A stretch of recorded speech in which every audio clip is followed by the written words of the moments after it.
Good afternoon, it's Rick, local friendly handyman.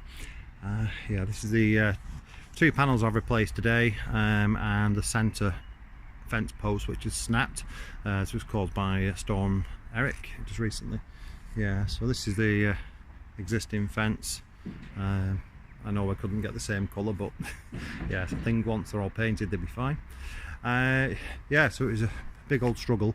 Behind here, there's about a 6-foot drop behind here, so it was very difficult to build the job and also dig the post, but we've got it done today. Yeah, so all well and good. Right, until next time, another one from me, the local friendly handyman. Cheers.